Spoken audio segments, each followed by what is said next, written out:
Le titre Transparent Travel, juste pour l'expliquer un peu brièvement, c'est une intervention performative et un mini-biennale que nous, on a conceptualisé comme un groupe d'artistes chaque 2 ans, donc en même temps avec la Biennale de Venise. Et la valise transparente, en même temps, c'est une place d'exposition, mais dans l'autre sens, c'est un objet aussi qui nous relie avec les gens, avec les voyageurs. Donc, l'espace de la galerie, l'espace du spectacle, qui est ni l'un ni l'autre, la valise devient un espace transparent, mobile, où on peut exposer à l'intérieur, pour être vu aussi à l'extérieur, mais aussi dans la performativité où l'objet même comme espace devient un élément performatif.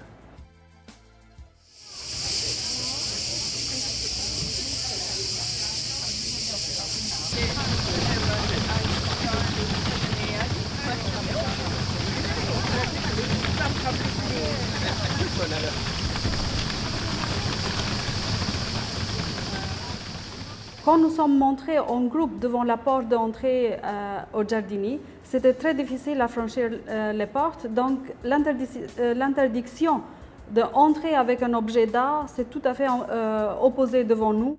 You need a special advice by the press office because you must sign a form for the use of the pictures and so on. When you can do it, stop it, no? But why you are against us? I told you, I tell you. Alors, l'artiste, comme toujours, si on ferme les portes, il travaille avec une stratégie de trouver une nouvelle possibilité. Donc, chaque interdiction, ça devient une source d'inspiration, une réflexion, comment on doit créer et comment on doit présenter l'art.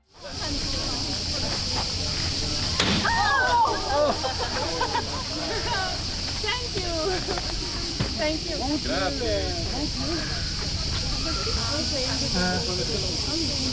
Non, on voulait prendre des photos de toute la consigne. Ah ouais. Je vais y aller avec toi alors. On se donne rendez-vous.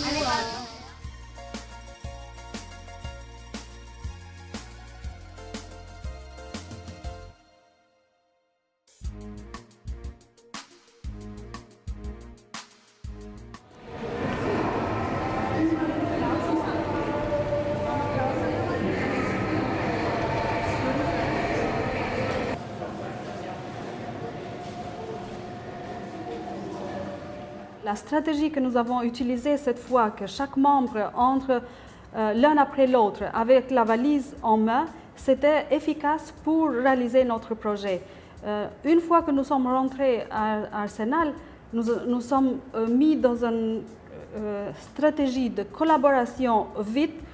On peut dire aussi comme des soldats de construire l'œuvre dans quelques secondes et l'œuvre se construit, ça disparaît, même si les gardiens de l'arsenal, ils voient qu'il se passe quelque chose, ils ont plus le temps d'interdire l'œuvre. Donc l'œuvre se réalise, on a la documentation et c'est efficace la façon comment nous avons pensé.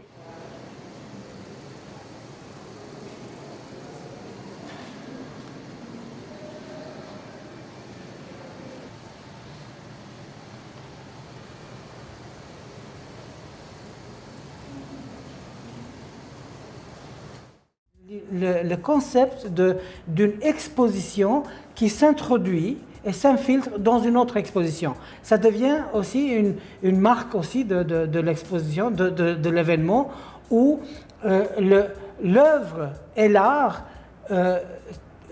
en fait tentent de dire que oui, l'art est là, ce qui est exposé, mais l'art réside aussi là où on ne le soupçonne pas.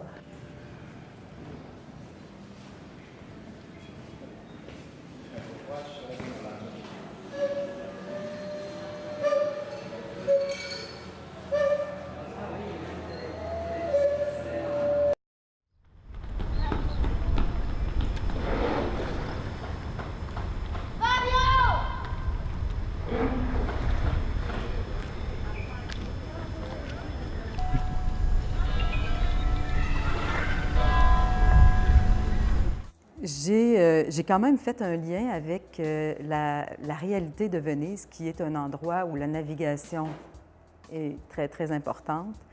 Et c'est ce qui m'a inspiré de faire les petits bateaux avec des morceaux de papier, d'articles de journal que je pliais. Les petits bateaux de fortune me faisaient, pour moi, le lien entre la réalité sociale mondiale dont on entend parler beaucoup, qui est loin de nous, mais qui quand même est une réalité que beaucoup d'humains vivent dans notre époque à cause des migrations massives. Pour moi, l'eau devient à ce moment-là un symbole de toute l'humanité dans laquelle on peut se retrouver.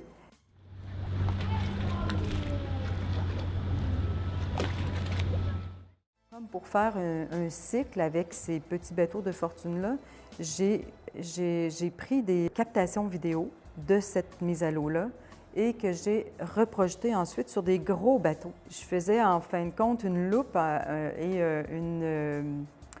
une comparaison qui faisait, à mon sens, encore une fois, un témoignage de notre société où les deux réalités existent en fait.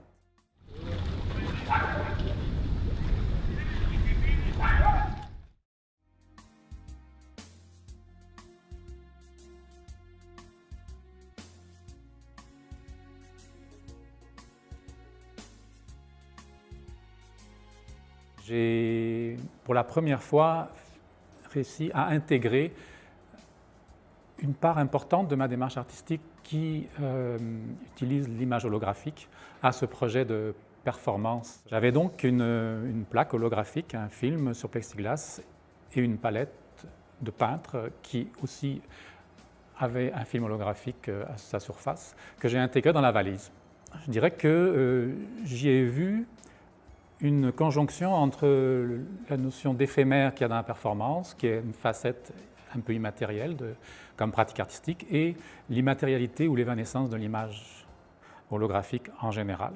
L'image holographique ne pouvait apparaître et ne peut toujours apparaître que lorsque la lumière est au bon angle et que le regardeur est au bon angle lui aussi, ce qui est variable. C'était assez intéressant parce qu'il y avait un côté insaisissable qui est la nature même de l'image holographique. Soudainement, à un angle de rue, en m'arrêtant, bref, on pouvait voir apparaître un effet arc-en-ciel très coloré, très vif, une espèce de volume lumineux, coloré, qui occupait toute la valise et même parfois projeté un peu à l'extérieur grâce à la lumière du soleil qui frappait au bon angle, mais tout en sachant que ce n'était pas tout le monde qui voyait la même chose en même temps.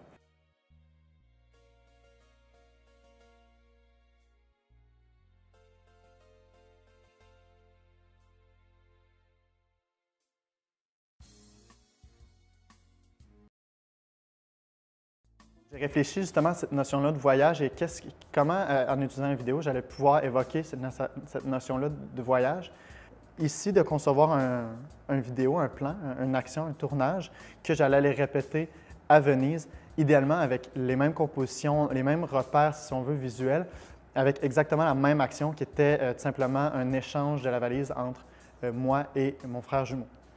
Ma réflexion autour de ça est très portée sur, justement, c'est quoi l'importance de ce lieu-là, qui sont à des kilomètres et des kilomètres, alors que l'action est la même. On a réalisé une intervention où on s'échangeait à valise, puis on a été à la Biennale ensemble, puis c'est cet aspect-là d'être mis en situation où les gens te regardent, où les gens cherchent à identifier ou à trouver la différence, si on veut, entre deux individus. Bien, je trouvais ça intéressant, ce parallèle-là à faire entre ces deux tournages-là, ces deux scènes-là qui semblent être la même mais qui sont complètement différentes.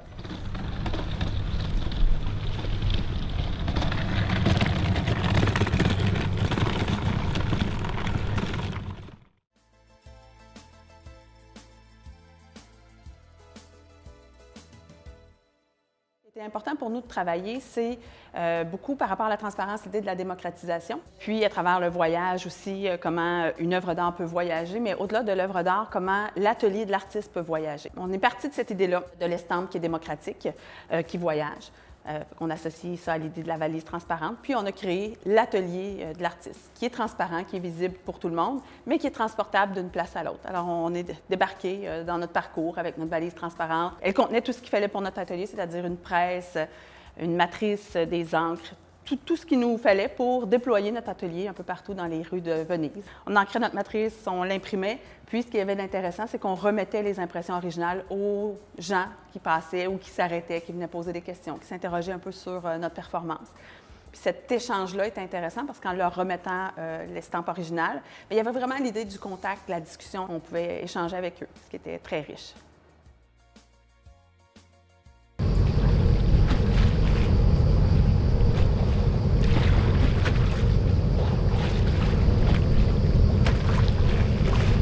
I was really interested to work with water. Like, what is, it's the same water. Like, some people are using to bath and to swim and to have a good time, and some people are using it as a conduit, as a way to survival.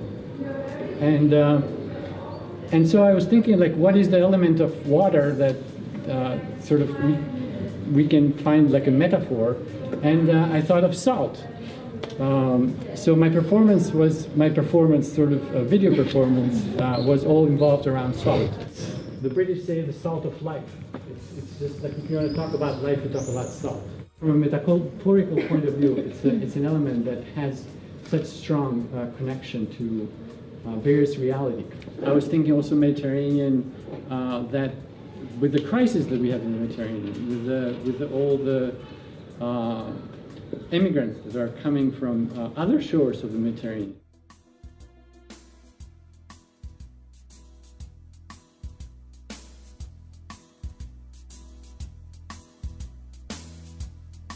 Notre objectif en tant que duo AZ était vraiment une suite dans la mouvance du travail qu'on fait ensemble en sculpture. Donc, le duo AZ se sert de mannequins pour les sculpter, les couper, en tout cas les travailler. Et donc, pour les valises transparentes, on a pensé utiliser des petits mannequins pour qu'ils s'insèrent à l'intérieur de la valise, dans des positions plutôt érotiques, okay? Avec évidemment des plumes pour indiquer un petit peu la légèreté justement de l'érotisme et de la sexualité. Il faut penser que circuler avec des valises transparentes à travers les aéroports, où est-ce qu'on fait des escales, par exemple, entre autres, c'est très intriguant. Les douaniers ont tendance à fouiller les bagages et donc pensent que les gens cachent quelque chose. Nous, c'est vraiment, et c'est là le paradoxe, c'est complètement inversé. On arrive avec des valises transparentes, donc tout est apparent, et le plus cocasse, c'est que ça devient louche. Et en fait, ce qui fait aussi, je pense aussi, un des points intéressants de ce projet, que nous sommes toujours dans l'attente. Oui, nous savons, il y a une valise transparente qui s'est déjà construite, et la même copie qui se répète, mais qu'est-ce que les artistes vont faire la suite?